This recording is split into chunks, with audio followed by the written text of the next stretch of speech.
guess what? I found a Jacqueline Woodson book that I actually liked, and that is Red at the Bone, and it is her newest release. And it is a multi generational story that takes place, and it shows three different generations of a family.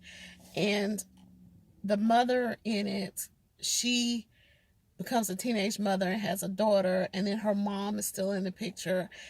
Her mom, so the grandmother in the situation, and you see all this complex situation in that this is an affluent African American family in Brooklyn, and dad of um, the dad of the baby comes from a lower class family.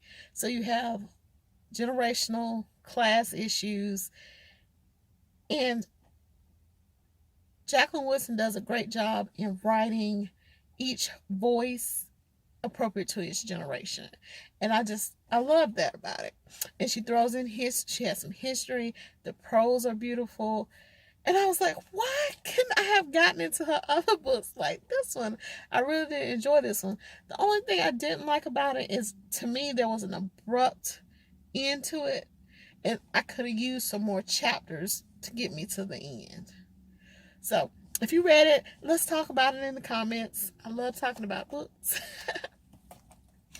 The second book that I listened to this month is Blood at the Root, and it's by Patrick Phillips. And this is a story about an area in my home state of Georgia.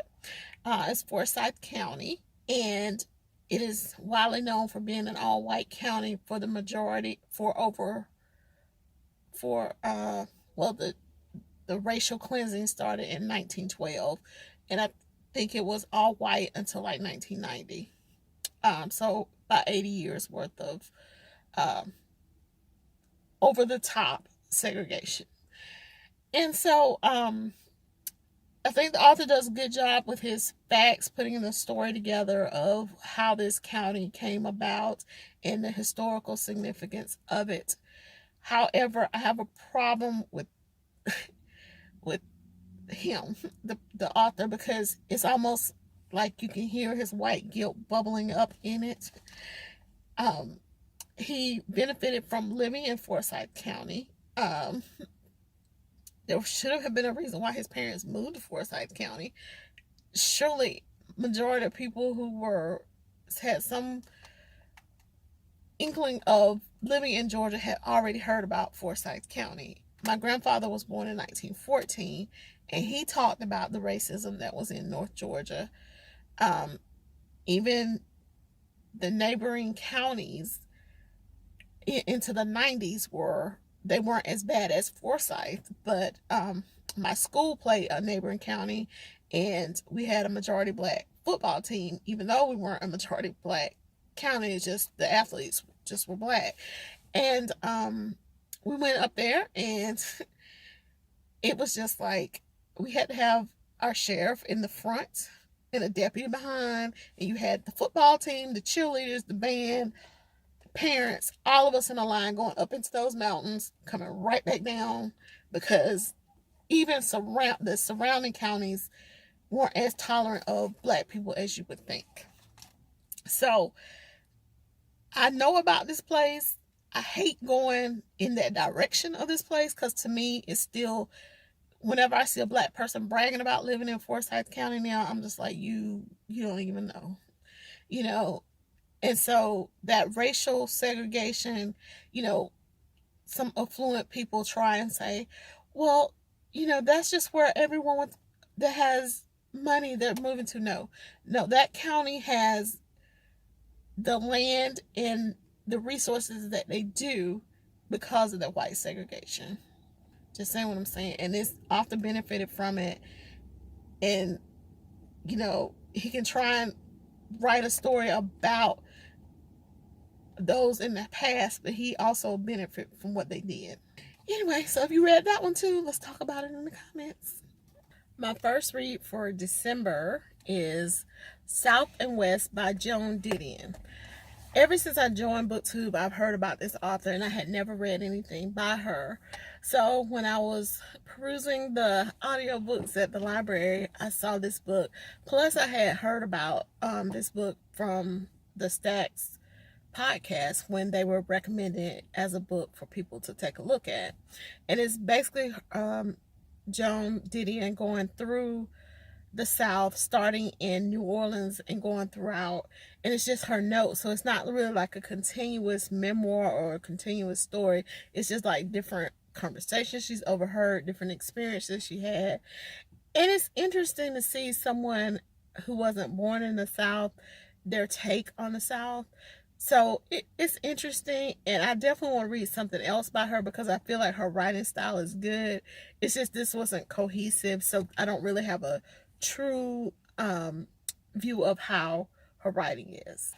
I just finished listening to Killers of the Flower Moon, The Osage Murders and the Birth of the FBI by David Grann. I have heard several people on BookTube talk about this book. I wasn't quite prepared for how much emotion it would evoke in me. The basic premise is the Osage Indians were a tribe in Oklahoma where oil was found on their land, and they had a land trust set up so that they could benefit from the oil being sold literally from up or under them. So you can imagine, with that type of wealth coming into the tribe, the type of people that would go after them. Meaning they had to have guardians, which of course were good, solid white men that would take care of their finances and all this. Well, what it wound up happening was they had something called the Reign of Terror, where all of the Osage, not all of them, but a high percentage of Osage Indians were murdered, and the murders were covered up. And at the time, Hoover was over a small branch in the Justice Department called the Investigators or something like that, but it later became the FBI, and that Osage murders was one of the ways that Hoover was able to professionalize investigation. I cannot even wrap my mind around being so evil as to kill people over what they would call were head rights, so that this wealth could go to white people as opposed to the Indians, the Native Americans,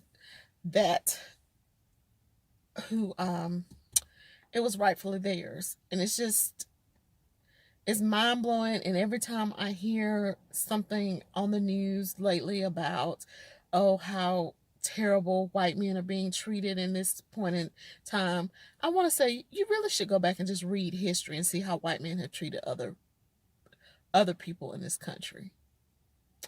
But anyway, fabulous book. I would recommend it to anyone.